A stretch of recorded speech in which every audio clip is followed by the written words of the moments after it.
Hey, everybody. Welcome to the Improv Network podcast. This is a series of conversations aimed at building stronger connections throughout the improv community. I'm James Quesada. And I'm Bob Wick. And we are your education team for the Improv Network. And first of all, I don't know why this is throwing me off so much, but I feel like we're on opposite sides from usual. Yeah, you know what? That does bother me as well. I'm glad you said something. It's going to be a wonky-ass episode if we didn't fix that up top. Start off on the wrong foot. But if you want to get off on the right foot, we encourage you to go to the improvnetwork.org every day to start your day on the right foot. Every day. Wake up, brush your teeth, go on to the improvnetwork.org and live your life right. That's what I say. Make it part of your routine. Check out all the resources there. There's blogs and interviews. There is a dedicated improv FAQ page, which is a catalog of these episodes, longer conversations about improv topics, as well as shorter mini lectures also on improv topics for you to peruse through. And of course, you make yourself a profile, your team a profile, your theater, your festival. It's all there. Go check it out. Whatever you want to profile. Put it on there. I don't think that's their thing. I don't. No one's going to stop you. I can guarantee you. Also, friendly reminder that you are either, if you're watching this, first of all, this is a pre-recorded episode and that we're screening in our usual live stream spot on Sundays at 1 p.m. Eastern. And if you're watching that, you're either watching it on the Improv FAQ YouTube channel, the Improv Network main Facebook page, or the Improv Network group page. And you can also find us as a podcast. So if you happen to catch this on a Sunday when you're not usually available, but you really want to catch the rest of the episodes, make sure you subscribe to the podcast and catch them at your leisure. Right. Okay, with all that said, in this pre-recorded episode, airing on Halloween, happy Halloween. Yeah. We are very excited to have a guest that we've been wanting to have for quite a while. He is the co-founder of the Improv Network, longtime teacher and performer at the Torch Theater in Phoenix, and a beloved improviser all across the country, and dare I say, the world? Please welcome Bill Binder. Yeah. Hey, everybody. How's it going? Good, man. How are you? Good to see Great. you. Thanks for having me. Thanks for letting me do a goofy schedule with y'all. So yeah, I'm excited we could have you on. Yeah, me and James are going to be candy drunk the morning that we showed this. So we decided pre-recording is the way to go. So thank you for indulging us. I gorged myself on so much candy trick-or-treating. Oh. What's your choice? What's your pick? What's your go-to? Very polarizing. I actually am in the minority of people who actually will grab a big handful of candy corn. I like that in my mouth. And, me too, Bill. I'll eat me some circus peanuts. I'll take the refuse. No. Yeah, right. I know. Unpopular. Oh wait, man, you were speaking my language, honestly, and I've gotten crap for that a lot. Both of those, because circus peanut is not a candy. It's packaging. Our local NPR had like a poll of like circus peanuts, great or terrible, and it was like one respondent, and the reporter was like, "It was you. You were the one person in our poll." Oh yeah. Yeah, well, candy favorites aside, we're very excited to talk to you about another topical point of interest, which is virtual improv. Yeah. It's obviously something that's been on a lot of people's mind for the duration of the pandemic, but for some people beforehand, and a lot of people are thinking about, as theaters reopen and whatnot, how it's going to continue and what the potential is for it. And so there's a whole slew of things that we're eager to talk to you about. But this is a topic that you've been very passionate about recently. And I'm wondering if you could just kind of set us up with your thoughts on what you had in mind with this topic. Yeah, sure. I think that this last year, for all its challenges, has given us a lot of great things too. We've gotten to play with people we didn't already play and take classes and all that. And we were admittedly, that was a change that was forced on us and we had to make the best of it. But I think it's so strange because so many improvisers have always embraced changes in the form and changes in the art. And admittedly, because this was forced, there was almost immediately but I can't wait to stop doing this. I can't wait to do the other thing. And if you want to get back on stage, that's fantastic when it's safe, if it's safe in your community. But this new thing has been created. And I've talked to so many people who have felt better and safer performing this way than they ever did on stage. And this is a chance for them, if it's because of transportation or because of like personal limitations, that they're able to. And it's just been kind of othering for those people, I think, to say like, your version of improv is garbage and the real improv is on stage. And it's like, this kind of improv has been around for a few months. It's growing. And if we give up on it, it's only going to be what it is now, you know? But already I'm seeing shows that are miles beyond where they were a year ago at this time, you know? Yeah, it's definitely something that is just wild to look back at, like the rolling expectation that we're going to get back to normal sometime soon. Like going from like in March, it being like a month, and then just being like, I get, everybody's like I don't want to be home sheltering, in the first place, and then like doing some of the whether it's work or socializing online or doing shows, it's like I can't wait until April. yeah. I get that, at first, but like it's here now. If COVID goes away tomorrow, that'd be amazing. But that doesn't mean that we have to stop this. We've created something at this point, and this is a very strange comparison. But like, remember when the Star Wars special editions came out like 20 years ago, and people were like, "Yeah, we want the original Star Wars trilogy." I'm like, "Sure."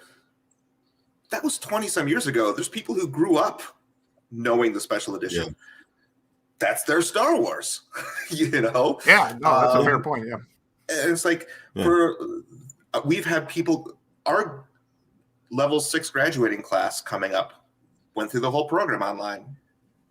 Wow, and that's fascinating. And that's what I was thinking about. Yeah, right. And they're doing amazing shows because that's many of them had performed before, not all of them, but that was how they learned improv. And we've had classes where no one in the class was from Phoenix, so see, that's incredible. Yeah. Those are the like I think the universally agreed upon benefits of virtual is that like the networking and the connection, the resource, the availability to people to get exposure to really amazing teachers and communities, and think broader reach has been amazing, and it's so cool that theaters are finding a different viability for their classes and being able to share the identity of their community at that kind of broader scope. That's so cool that you had a full class of nobody from Phoenix. Yeah, and we didn't advertise it that way. That's just how that one worked out, Yeah. I do. One of the things I'm wondering as we're just starting to talk about this is like I wonder if people knew at the outset that like, okay, we're going to do a good year or more of this as like pretty much the only option before we get back to any sort of like returning option of the live stage. I wonder how people would think about it and treat it differently. Because I think it's such a good, valid point that, like, well, improvisers are all about adapting and about change and about embracing new ideas. And so the that split response of some people warming up and getting excited about it real fast, and other people being like, "Wow, this is awful." It isn't a choice right now, right? So I get that. It's like we had. It wasn't a year ago. But yeah, would it have been different? I think it would have been. And I was just talking to my brother a couple weeks ago, and he's just like, he said, when this whole thing started, you were like, yeah, we got to switch online. And he's thinking, why did you do all that effort to do something for a month? And he goes like, nope, I was wrong. I think I saw a big shift almost immediately, because I think that first maybe 2 months, everybody's like, like, how do we're figuring this out. We got to do something in the meantime, right? But we're not. It is absolutely the best we can do in the immediate, right? But then I started seeing shows where like, hey, well, you know what? 4 months from now we have a show. Maybe things will be different, but let's plan. How can we make this an online show and make it the best online show it can be? Right. And just instead of waiting till the last second and then shifting again. Yeah. Yeah. Well, I think one of the issues when it first started, putting on a show was so hard because the technology wasn't there, or wasn't as easy it is or tangible as it is right now. No one had their ring lights yet. No one had their microphones. But to put on a show and have multiple people on, you had to piggyback one program onto another. I remember the first episode we did. I can't remember. God, it must have been episode 2 when we did virtual improv. The show they were describing, like, we needed like 10 techs just to get the thing running. Now, you give StreamYard $50 a month or a year, and $50 a month. I don't know. It's a good program, James. This show is expensive to put on. But yeah, you're right, Bob. There's a lot more tools that people have discovered. Some of which have been around for a while for like conferencing and stuff and repurposed. But like, it's a little bit more. We've grown into what's at our disposal a little bit better. Right, and I think there were 2 challenges. If I can hop in on that right at the beginning, one was that it was the conversation in improv. The last few years has already been like, let's lower the barrier of entry, right? That there had been a divide in who can take improv and who can't. How do we reach out and make that different? And suddenly it's like, now you need all these extra things. And we're like, that's not what we want at all. So it is great that it has become easier, that there have been more programs to make internet and computers available to people. But also, I think a lot about, not that I was there, like reading about like Viola and all them back in the 50s, how they were encroaching on play audiences and play stages. And they kind of needed to understand the culture that the audiences were expecting. And now we're stepping into, realistically, the video game world. Because Twitch and all those things have been dominated by that for so long. We don't know that language. We don't know that culture. We don't know. I didn't know what gems were or cheers were or hosting was or anything like that. So we can just hop. I can figure out the tech and, but why not reach out to that audience if they're already there instead of trying to separate ourselves from them and go, we're not playing Among Us, but we thank you for letting us share this platform with you, and we'll do our best to respect, just like you would any other digital or real culture. Yeah. That's a great comparison, I think, of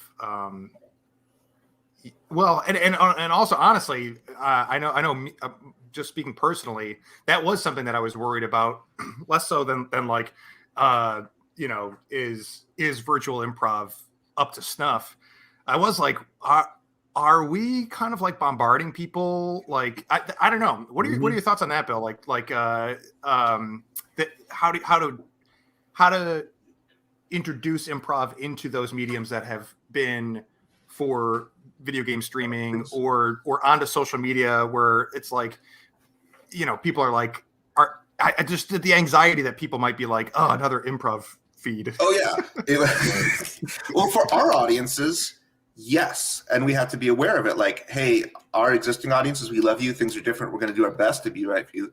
But for new audiences, approach them on their terms, right? First of all, they're used to seeing things on a screen that use television language, not stage language. So let's learn television. I mean, like visual language, right? Like we started learning, like trying to make eye lines. Use speaker view when it makes sense, because that's what people see on TV. Zoom is what they see at work, right? Make this look like TV. And with the Twitch culture, I remember in Phoenix when we started like our festival 20 years ago, we went to every art gallery. I mean, partially because we wanted to, and it's awesome, but to like go to every museum, go to every music exhibit, go to every jazz show, and promote them and learn from them and learn like what is art in Phoenix here, instead of telling you, move. This is what like what improv in Phoenix is. It's like, you already have a culture here. We'd like to join it when you're ready for us, and what you've already created, and hopefully be a voice in that. Because we have all people in our city that like, yeah, we've done our 11th festival, and then somebody you never heard of is like, finally, improv in your town, and like, it's been here, man. So Totally, we're on the other side of that, like if we're going into Twitch or Zoom or anything, like for people there, we want to play by your rules, Yeah. Well, I'm curious also about your thoughts on just you mentioned like adapting the language of visual a little bit better, and I think that in terms of I guess it's not so much like well, it was certainly a point of criticism for a while, but also a point of encouragement. I would say is that like there's been encouragement for people to not just try to do what we do on stage online, but find different mediums. And again, just speaking from personal experience, like I couldn't really find myself connecting in doing like a montage or trying to do long form. Honestly, I've seen it done well in a way that made sense. I just feel like weird adapting that, but I found short form really to be, I don't know, easier to adapt and easier to come up with ideas of how to use the medium a little bit better. What have you seen, or like, what are your thoughts on like how to make the most of the medium in its own right? Well, I'll go for hyper specific first. Is weird. Zoom and Meet both have that, like, it's called like immersive view now, where it's like it puts everybody in a bunch of picture frames. And I was like, oh man, finally everybody's in the same order, so we can do circle games. We can do Big Booty. Oh yeah. Like yay. I think I've seen both adapt well to it. Short form is great because, like you say, there's all sorts of games, and also there's a audience participation that you can adapt very easily to it. I have yet to see somebody just bring an audience member into the Zoom and do day in the life, but I don't know why you couldn't. That sounds amazing. Absolutely. But for long form, I think it's been utterly fantastic for us as a gift, in that you can have two people on the screen.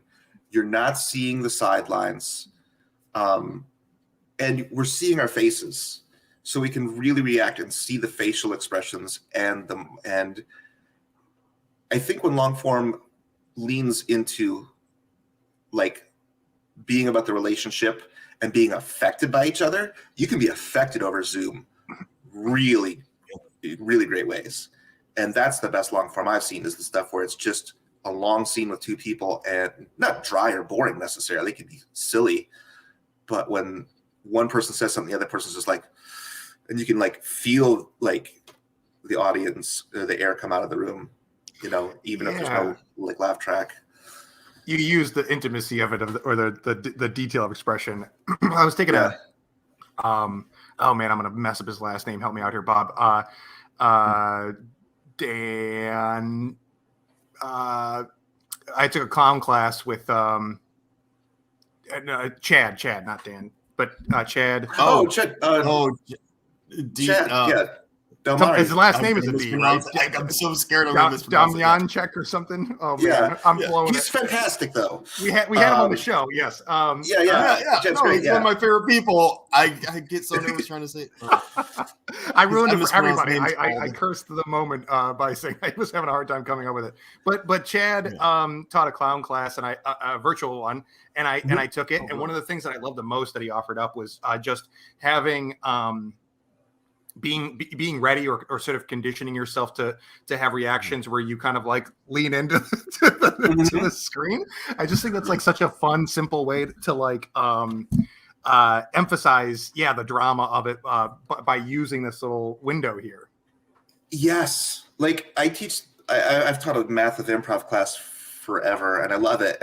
And one part of it is like just distance and volume and speed are all these things that affect it, and you can so play with that. And you also have that I can turn my camera off, and then when I turn it back on, I'm here, and that is a even stronger, connection. And I've seen, like, we're so used to sitting down, but so many shows people are standing up, using the space. It's fun, and it's safer for a lot of people because this, like, I feel safe on stage if you're that close to my face, but not everyone does. Mm-hmm. And I value that they don't, right? No matter how much they trust you as a performer, you can absolutely hurt people and harass people on Zoom. Yeah. But there is a safety there that isn't there for some people on stage, right? And they can always be like, Alt V, I'm stepping out of this, right? Yeah. So I know that that's appealing to a lot of people, and I think that that's another great thing that we should, like, if that's where you feel safest, let's not poop on it, Pardon my language. Slow your roll, I'm gonna have to put that. We found the excessive language warning on this one. Cool. Quick question. So let's talk backgrounds. Is there, as you can see, like the three of us have three different backgrounds. If we were trying to do two characters in the same, space, is it just the culture now? Like we're going to forgive all this, or is it green screen, or people? I personally have a different view on backdrops. Yeah, I have a different view on classes than shows.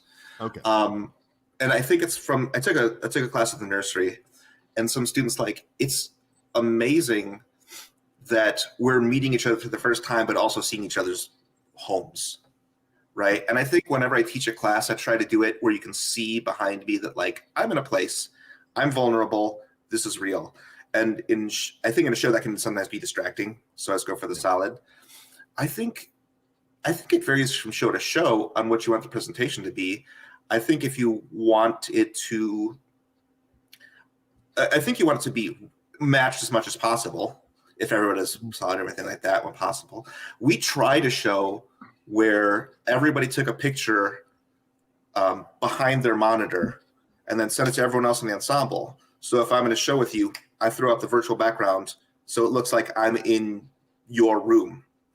Oh, that's pretty cool. Wow. It was really a fun idea. And some people just we should revisit it because at the time, not everybody had processors capable of doing that, so we had a lot of the blurry face.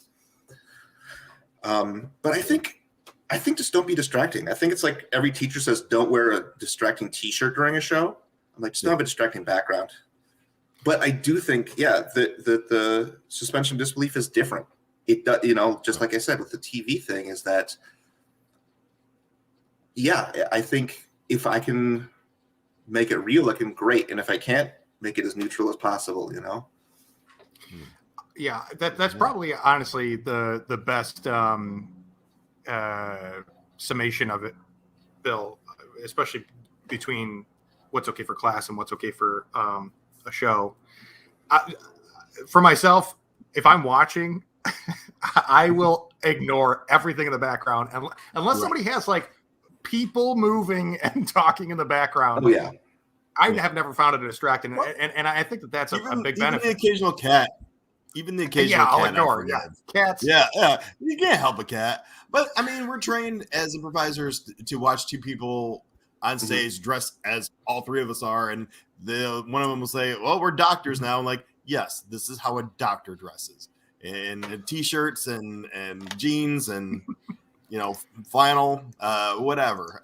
It's I use the same muscle, I guess, when I'm watching. I'm getting a weird noise on my computer. Just a second. Chad Damiani, by the way, is it's the name of our good friend Damiani. He's taught me how to say his last name like 4 times. I should just spend a day just learning that because I'm a huge fan, and that's really crappy of me. Yes. So I got distracted for a second, but Bob, I agree, but also I want to know what my audience's expectations, because we have new audiences, and I'm trying to always say, like, what's their expectation, right? Because it'll be different. And like this, I just bought a piece of cardboard and put a piece of cloth over it, and it folds up like an accordion, so I can use my house afterwards. But I do find if 3 people are in, I find a wall less distracting than like, I'm on a space station and you're in your kitchen. I was like, come on, I'm in front of a giant pizza. Like, okay, that's a little distracting. Yeah, Isaac Kessler comes to mind for that kind of stuff. But if everyone's got a giant pizza, okay, I can accept that, right? Totally, yeah. All right, everyone's got a giant pizza behind him. Well, I've seen him do our friend Isaac has done a lot of really fun stuff with filters and whatnot, and we had him on a couple times when I was doing that short form show, and experimented with that, and it really made I just got super busy and had to hang up that show after a while, but we were like talking about doing something where like everybody's doing that, and I think that would be the most appealing thing to me. I think and again there's I think it's different for different people, like what you adapt to well about virtual improv, or how much. I'm a very physical person, so I do find it challenging to like be in the video frame, but the filters and stuff make it so much more like imaginative and like cartoony, and it completely reopens up that physical imagination realm for me again. Yes. And I think it's just like anything else. I love. I'm gonna plug our class. The level. You're a guest. You can do what you got a license. You got a license to shill all day. Every new topic, plug something. Challenge. Rockstar. No, it's our level 4 class. One thing I love about it is, it's like, okay, you've been doing this for a while. You're level 4. That's when you're starting to get the idea of like, let's do either like improvised Golden Girls or an improvised like musical or an improvised this or an improvised that or blah, blah, blah. And it's like, cool. If you do that, respect the word that comes after improvised as much as you respect the improv, right? If you're going to do an improvised Western, you better not come up with a cowboy hat and say yeehaw and say we did an improvised Western. It's just, what kind of Western is this? A 30s Western? Is this a 60s Western? Why are you doing it? You're contributing to the genre of Westerns. You're not making fun of Westerns, right? If you're using Skype, because that's what it was in the day, like, hey, we're going to Skype. How's that going to work? Well, they'll put a laptop in the tech booth. So the person in the tech booth will see the back of the tech booth. Oh, right. It's like, so I think use all these tools, use OBS if you're comfortable with it, use Streamlabs, use these things and practice them and get good at them.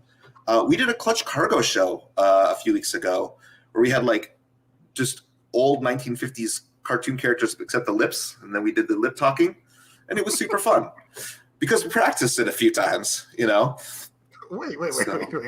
Describe this to me again.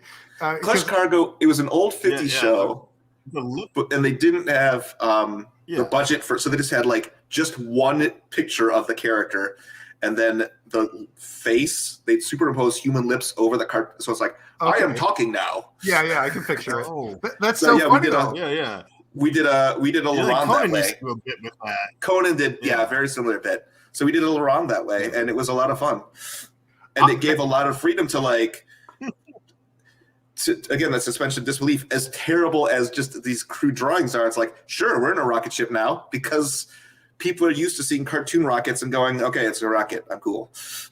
Yeah, So, that's a great format example. Mhm.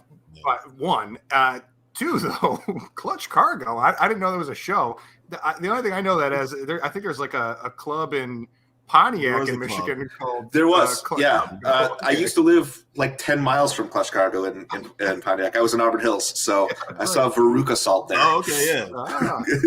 Going back. Okay, well, I don't want to make a trivial tangent out of it, but like, is that where Clutch Cargo, I imagine, got the name from? Is the TV show? I'm guessing. I don't know for sure, but I assume that that's where they got their name from. Yeah. There wasn't anything in Clutch Cargo that was. I saw a band named after a Willy Wonka character in a club named after a 1950s cartoon character. So perfect. Yeah, a great combo. Are there other? I like naming examples of this kind of innovation in the virtual platform is really exciting to me. Like I love that Clutch Cargo example. Are there other ones that you have had the most fun with doing, watching, teaching, experimenting with?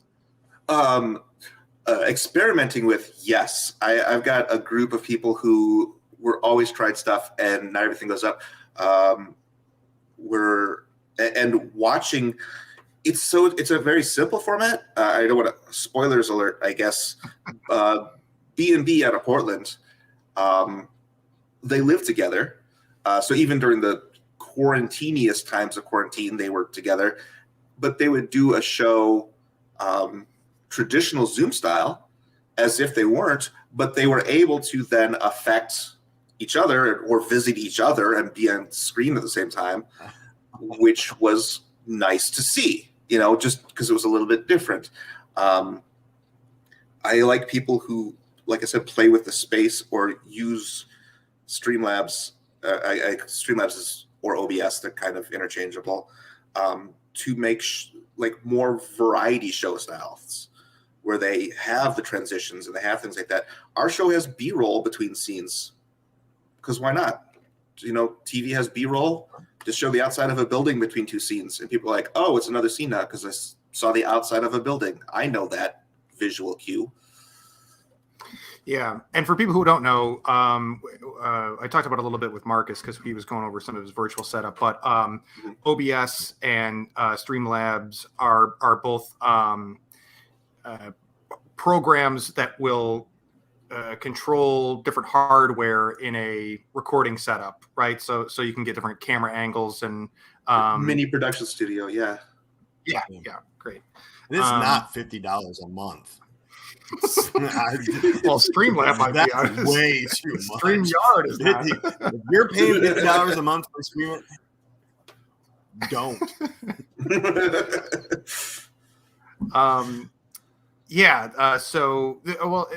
Okay, yeah, that's awesome. And then speaking of, so you were like directing them from afar, or you were just working with them, workshopping that show, or? I was in South Africa when COVID broke for the Cape Town Improv Festival. Wow. So I was like, I have to go home right now because they shut down everything. And I'm like, what are we going to do? And I remember when I got reception again at my layover, I just messaged like a local improv Facebook group. I'm like, let's try stuff. Let's figure stuff out. Who's in? We'll set up some Zoom meetings, mostly Phoenix folks. But if you're not from Phoenix and you're in this Facebook group, that's fine. And I said, let's start with Neutrino. That's the closest thing we have as a frame of reference and go from there. And got some people who are just interested in pushing the tech, and other people who just like, I don't want like to figure out the tech. I'm not a tech person. I will be here. And like, great. We got musicians who are like, hey, I can participate in the show now. And we're like, we'll figure out how to make that happen. So it's great to have people who are like, I'd love to do this, but I don't know how. And other people who are like, I will figure that out. Yeah. Like any theater and any time. Yeah. I totally forgot that was your circumstance at the start of the pandemic, because and there were a lot of people that we know that were in that same situation. I think maybe Ken Hall and Katie Shute were there too, or am I wrong about that? Something similar. Yeah, man, what a wild situation to enter the pandemic in, is being in Cape Town. Mm-hmm. Yeah, but also again, just a great testament of the improv community to come together like that in all those ways that you're saying. And I think that, again, that's an aspect of it too, is the community building and strengthening that virtual has to offer. Have you had a lot of experience doing jams? I know you've been teaching too, but what about jams? Have you done a lot of that? Yeah, and there are people who do far more elaborate jams than we do. There are some great ones around the country. That they do it regularly, and they're very inclusive and they're very safe. But we have a humble little jam once a month, and we've just, let people know where it is ahead of time. Tell them to be in early so we can send them to breakout rooms to be like little mini green rooms to kind of do some warm-ups and just remind each other to be respectful and all that, because it's not always people you've played for before. But I think jams work pretty well. Yeah. Yeah. What I don't know, I guess I'm wondering how to if there's tips you have or just thoughts on, now that we've talked about how to make the most of the medium for shows and performance, making the most of it for engagement and coaching and teaching, and actually I don't know. I don't know. What comes to mind for just those kinds of tools? I actually think there's a challenge there. And I think the same is true of teaching too, in that even though you suddenly have a much larger audience for coaching and teaching and things like that, you don't have mechanisms to reach those audience. Or maybe there are, but I haven't found them yet. Like I said, we had a class where no one from Phoenix was in there. Through the grace of God, I'm glad they found us. But I don't know how to reach an improviser in Baltimore to say, come take our class. People, when we did the Phoenix Improv Festival this year, were like, we know what improv is, but what's a festival mean online? And what does Phoenix mean online? Mm-hmm. If just because OBS is on a computer in Phoenix, beyond that, how is this Phoenix, right? What does that mean now? So I think coaching, and maybe you weren't asking that. No, but I think that's definitely one part of it. That's in a couple things. But part of it is finding people. But I think making it as safe an environment as possible for people who are uncomfortable with Zoom, to not put them on the spot, just like you would, recognize people's challenges in any teaching environment. I've had people who want to keep their camera off. I'm like, cool, you're here. Keep your camera off. Do what you got to do. I think breaks are important because you get fatigued sitting here sometimes. And some people more than others, because I'm a computer person. So I can sit in front of a computer for 7 hours. Why can't you? It's like, and this is a 7-hour jam, by the way. So well, you gotta consider some of these people have been sitting in the chair all day because of their work. So when they get out of work, they'd be stuck back in the chair. There's a lot about improv online that feels like work. So separate that. But I think making it in smaller chunks with jams is, like I said, instead of a free-for-all jam, just be like, hey, the four of you, you're a team. Go bond. You're not gonna do a whole jam by yourself. You're gonna do 15 minutes with each other, and it'll be fun. That's your ensemble, and then another ensemble will play for 10, 15 minutes with their little mini jam and stuff like that. And I think that makes it a little bit more intimate, a little bit more focused than just an absolute free-for-all with 50 people in a meeting, Yeah. And then, so what about for teaching? I tried teaching a couple times in the spring, summer. And I guess really what happened for me is that once I Pete Jacobs and I back in Detroit started doing the short form show, and for me that was like kind of everything I wanted or needed to stay in touch with people and get some fun ideas out and whatnot. But I love to teach, and I just didn't end up doing hardly any of it in virtual. But I wonder, I love being in a room with people for teaching just as much as I do for live shows. And I'm wondering how have you found the process of adapting, like connecting with people in a classroom and giving notes and stuff? I related to last answer. First of all, people get chattier sometimes, I found, than they are, because there is a respect in a space that in a Zoom meeting and it's not work. You have to keep it's easy to get off in a tangent and, can I share this YouTube video and stuff like that. So you got to keep that to a minimum. But I think as often, even more than when you're doing it in a live environment, after every scene, just really take stock of like, how did that feel? What affected you? And make sure that everyone has a voice, because it's as easy as it is to blend into the wall in an in-person class. It's easier. And so make sure that everyone has a voice. And not to call them out, like, what did you think about that scene, Jerry? Turn your camera on. Oh, boy. Yeah. But I think when I started, and I think when a lot of us started teaching, that specific kind of empathy, we had trouble figuring out how to adapt it.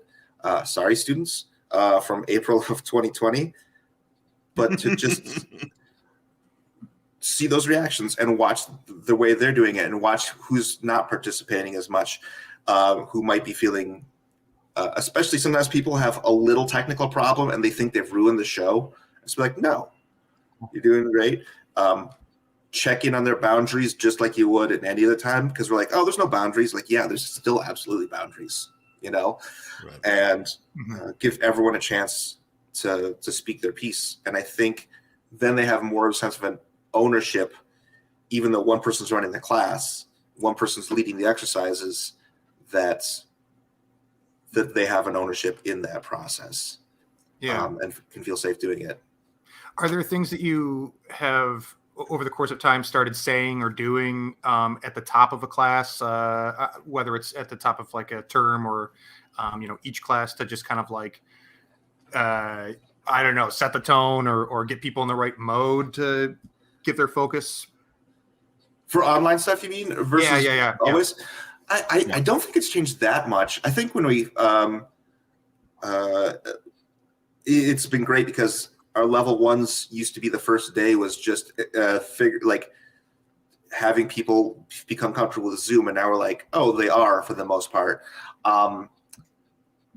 But I don't think I have. I'm sorry to be like, I don't have that much difference. Well, I just curious again, because I find myself thinking like, you can say no. No. I generally, with any class, I'm like, and this is my general go-to top of class is, especially for an ongoing class, is like, check in everybody's feeling, check in on, hey, anybody see any shows last week that resonated with the stuff we've been talking about in class? Do you want to share? Not just like that. Sometimes people are like, I saw a show, it was cool, great, but like, why was it cool? Did it relate to what we were talking? No, did you notice the things? Did it not? Was it great, but did the opposite of what we talked about in class? Let's talk about it, and that keeps people, I think, engaged. And then checking in on, like, you feeling safe? Checking on their boundaries. Reviewing last week, talking how we're going to scaffold on it this week, and at the end of class, just give everyone a chance to have their own uninterrupted reflections on their takeaways from class that day, which is different than I think that, like, everybody say something great. I'm like, no, everybody say whatever. And it usually is like, this class was fun, pass. But if people are like, I was really uncomfortable with this, know that they have the space to do that. Yeah. I just based on this, I'm guessing that the thing that I would have that would be like the surprising challenge for me is just getting used to the fact that it's not really that different from a normal class. Because in my mind, I'm like, man, I feel like, to give a spiel that includes something like, hey, you're surrounded by like distractions, but try, like it's different. Or to go the other way and be like, look, you're an adult, you got to go to the bathroom and go. Like, I can't stop you. I'm not in your home. But like, I don't know, just like assuming that people know what they're getting into, and treating it for all intents and purposes as if we are in the same room, because we are in the same virtual space. So to speak. And the opposite's true too, that like we have to tailor. I've tailored my upper level classes to, improv. Here's how improv works online. But for our level 1 students, this is, like I said, it's like, online, this is improv online, right? Yeah. So it's less a transition to online than it is just any other intro class. Just accepting that they already know the vocabulary and stuff like that.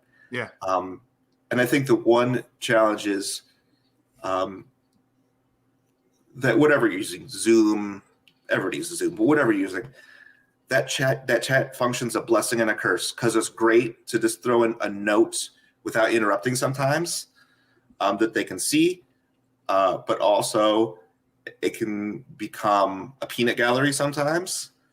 And then people are like, oh, that reminds me. And that's like, okay, great. Let's focus back on the scene right now, and not use the chat. So you got to be a little bit like, the chat's there, use it, express yourself. We don't need this story about your dog right now. Yeah. Let me ask you this. Are there techniques or tools that they can only use because you're online? For example. Yeah. Yeah. Go on. Go ahead. No. Go. I don't even want to give you my example. I don't want to step on one of your answers. I want to hear what you have to say. I've been loving the learning more about what makes television, and I use television to mean any medium, YouTube, movies, whatever, any visual technological medium. Like, they spent 80 years learning how to evoke emotions with camera. And I think treating our camera not as just a connection to the Zoom, but as a camera. As a television camera, as a movie camera, and knowing that the angle it's at, knowing that the lighting can change, knowing that the closeness can change, that height and all those things, we have been trained to recognize those things. Just like Anne Bogart talks on stage about like height and distance and stuff on stage. It's true on screen too. So I think using the camera as the audience's viewpoint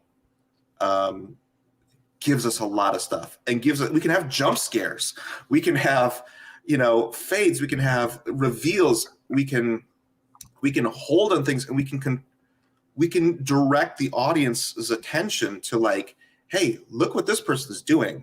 They're still there. I'm not saying you can't look at that other thing, but I can draw your attention to this and this face. And I think embracing what a camera can connect us to our audience, as opposed to them sitting and looking at a whole stage and deciding what to see, gives us emotional ways of expressing ourselves that are fantastic. And I love it. And that we can work in, there's been music on stage forever, but we can play with the volume, we can play with the panning, we can play with those sort of things as well. And embrace the medium of film and television. I love this on interview with Stephen Sondheim, and they're like, you've seen a lot of your plays made into movies, which is your favorite? And he goes, believe it or not, Sweeney Todd. And they're like, why Sweeney Todd? And he's like, every other play of mine that was made into a movie looks like a play with a camera in front of it. And Sweeney Todd, he took my story and made a movie out of it. And I'm like, yeah, let's make something that is designed for this medium instead of us sitting in front of a camera. Okay.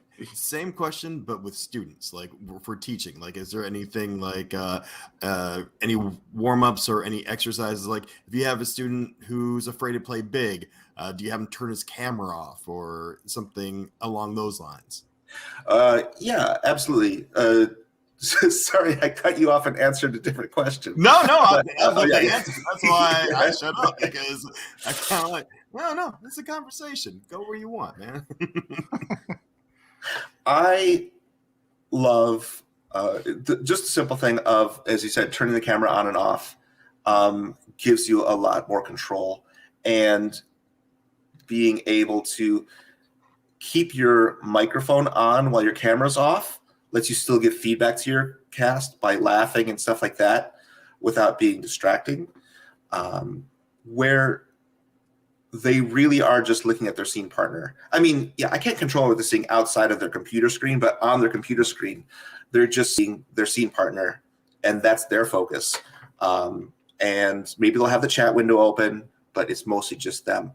And so you can do things like that. And I think it's something as simple as that, and using speaker view sometimes instead of gallery view. Oh, yeah. Is great, because then it's like, yeah, you can still see the other person's reaction, but if I'm talking, the camera's like, oh, it focuses on me, and I feel it gives importance to what I'm saying, because like, wow, even the computer knows that I'm talking. And I think for level 1 students, that is kind of a bolster of like, you have value. What you're saying has a value, even if it's a subconscious technological microphone thing. That just reminds me, I got my parents the Facebook device, the Portal, and built in. Yeah. So whoever's talking, it does this slow pan to. So whenever my mom starts, like, it's usually my mom and my dad standing there, and he likes to hold court. But when she starts talking, it just pans up to her. So whatever she's about to say just looks so much more dramatic. Oh, I'm sure. It's amazing. I know people who, again, they do pans, simple, just the hands and stuff, or they'll cut away, and then when they come back, they're farther away from the camera, and they're using the space.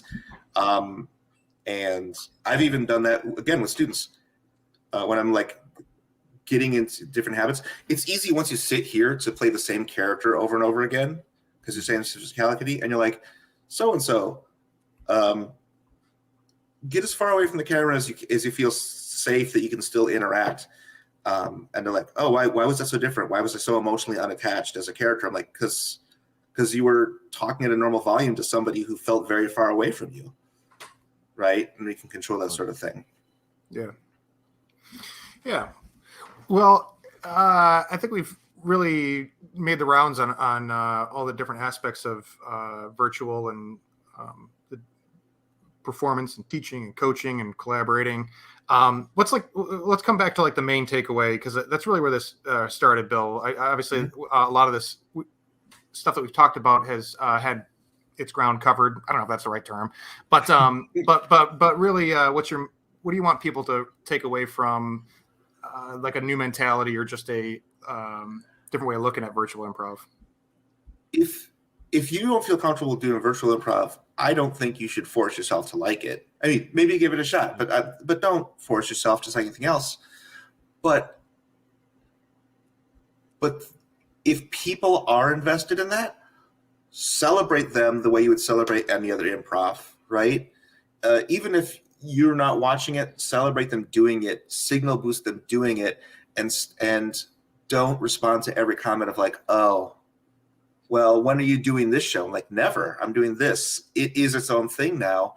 And when we're back on stage, I want those students who are more comfortable here to make shows we never imagined, to do shows in 3 or 4 years that will melt our brains, because nobody said that, oh, just stop doing that now.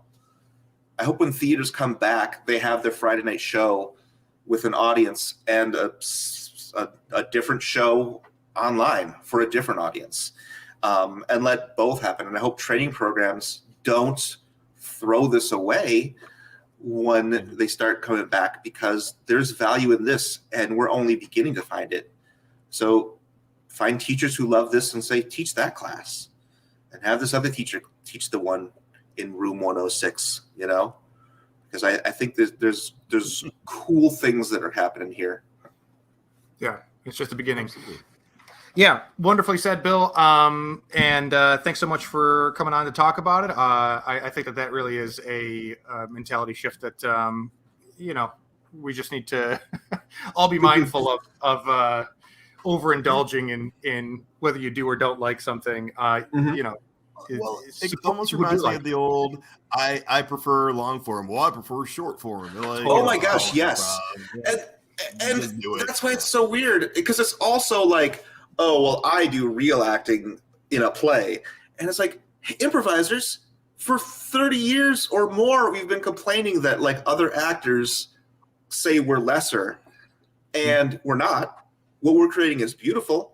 And we're just starting to see that, and we're just starting to see improv get recognition in a theater world. And then this new form of improv comes up, and we're doing the exact same thing.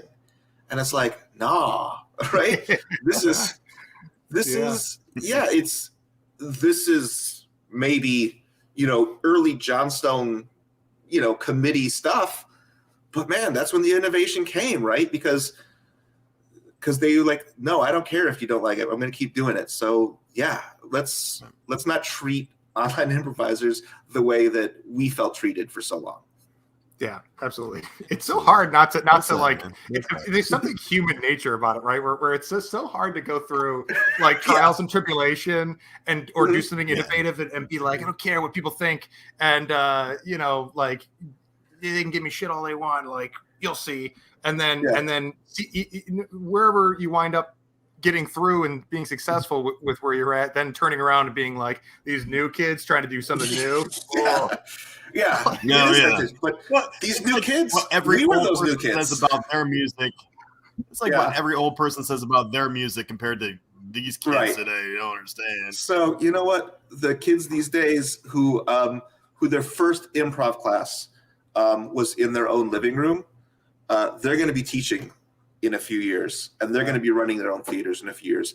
And if we get out of their way, they're going to make shows that audiences are going to love and that are going to expose more people to improv and reach audiences in ways we never could. And so let's get out of their way. Keep doing what we're doing because it's awesome. Get out of their way. Let them do it too. Yeah, awesome. Before we let you go, Bill, anything that you want to plug? Level 4 Phoenix Torch. We'll have a level 1 coming up again soon. We have various other levels. I don't remember the exact schedule coming up. Phoenix Improv Festival 21 will be coming up again in a few months. We'll get word out on that. So it'll all be good, and hope to see folks in the real world, but also I hope to see folks at my own computer soon. Yeah, thanks so much for joining again. And to our audience, remember to go to theimprovnetwork.org, check out all the great resources there, scope out the podcast, subscribe, leave a comment. We appreciate any support that you can give on likes and ratings, thumbs ups, whatever you got.